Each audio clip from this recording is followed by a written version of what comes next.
Rehan's consciousness drifted between darkness and a strange, chilling awareness. He could feel something around him, whispers, soft and haunting, like shadows that had learned to speak. Then, a voice. "Wake up, Rehan." His eyes snapped open. He was no longer in the room with the shattered mirror. He was outside, lying on the cold, cracked pavement of Sheher-e-Saya's main street. But something was different. The town, once deathly silent, now had a pulse. Faint lights flickering behind windows, shadows moving in the distance, distant murmurs echoing through the streets.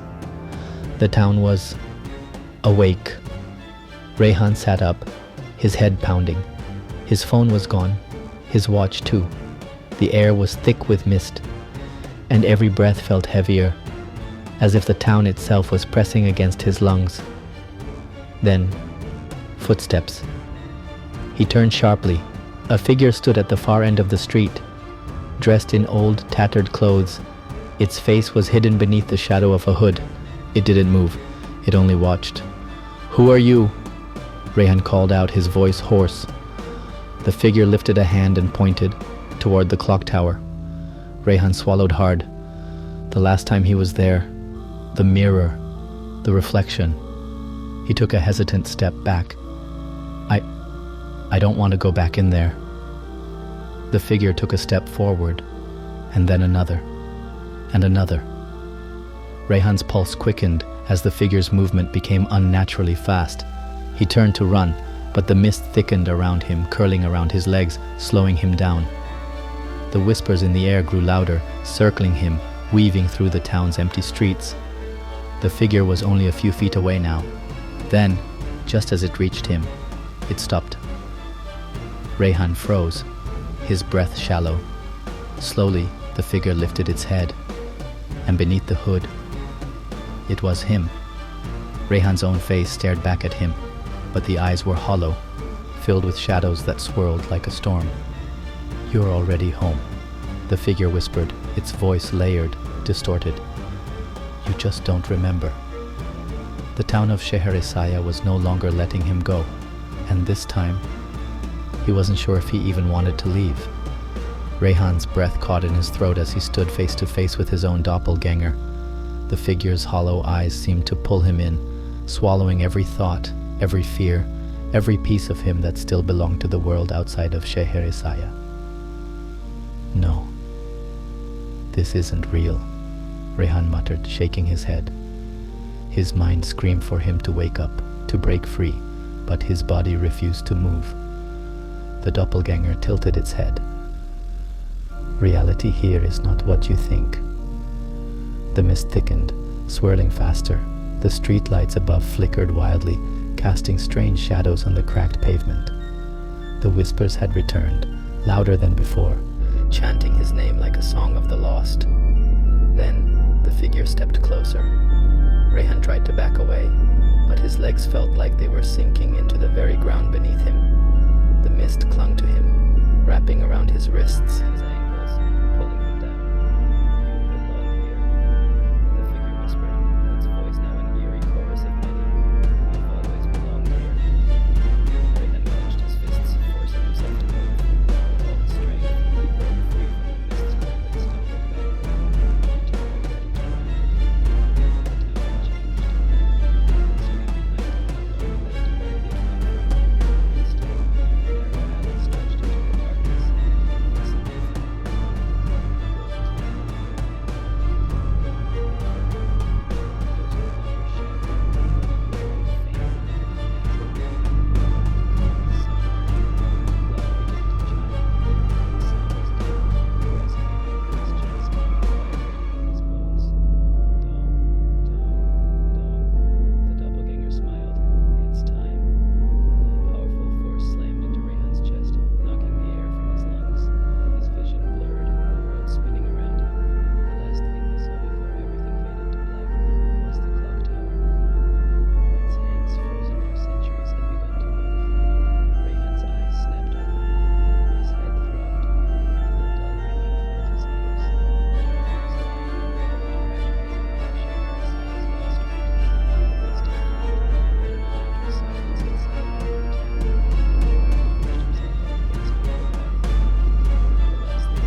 all at once, in perfect unison.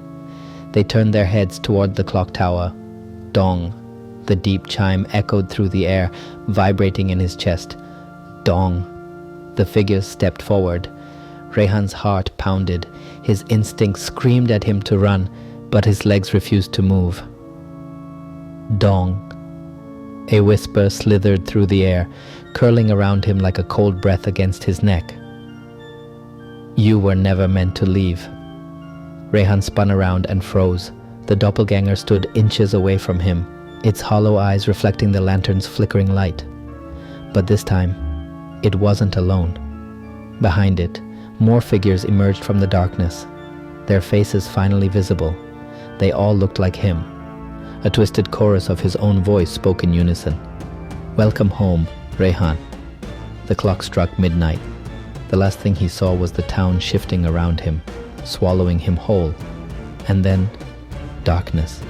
Rehan felt weightless, as if he were drifting in an endless void.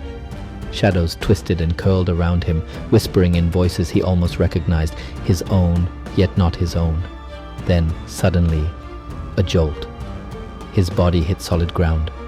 The air was thick with the scent of damp earth and something else. Something metallic. Blood. Rehan groaned, pushing himself up. He was no longer on the street of Sheher-e-Saya. He was inside a house, a grand yet crumbling mansion, its walls lined with paintings of unfamiliar faces. The chandeliers above flickered weakly, casting distorted shadows across the dusty floor.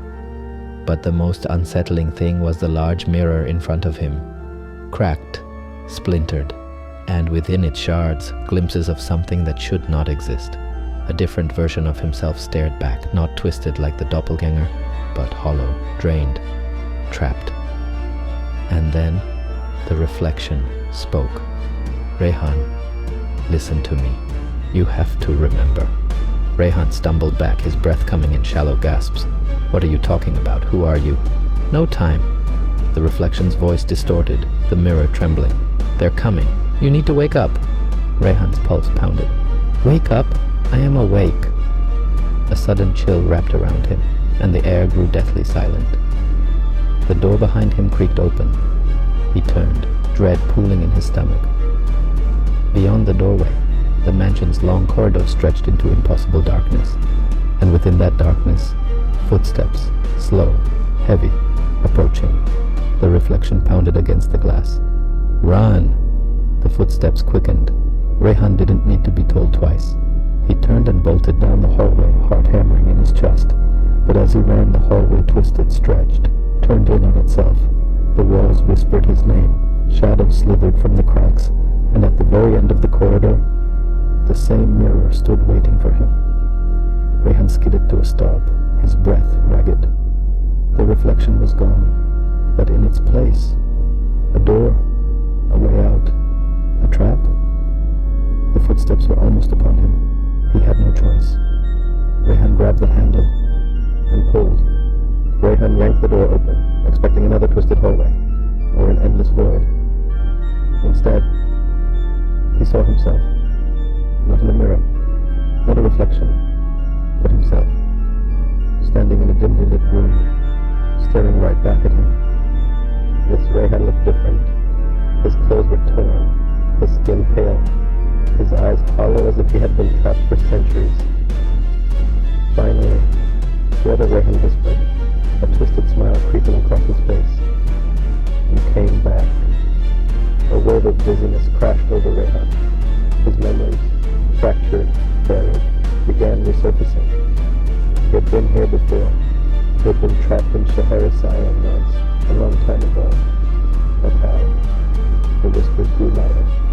The shadows in the room shifted. The other Rehan took a slow step forward.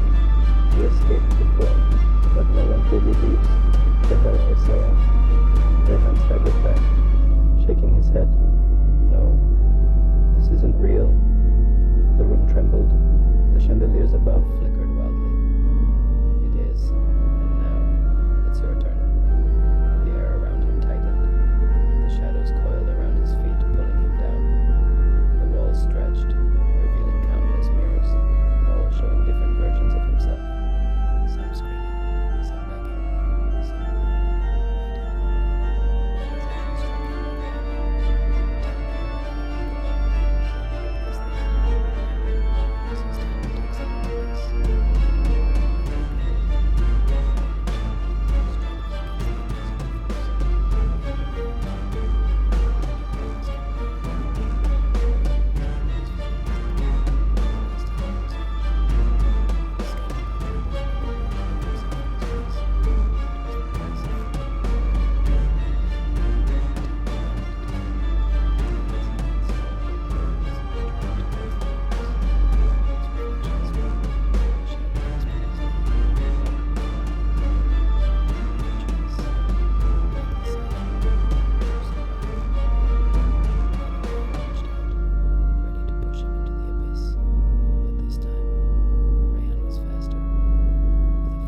The other Rehan into the mirror.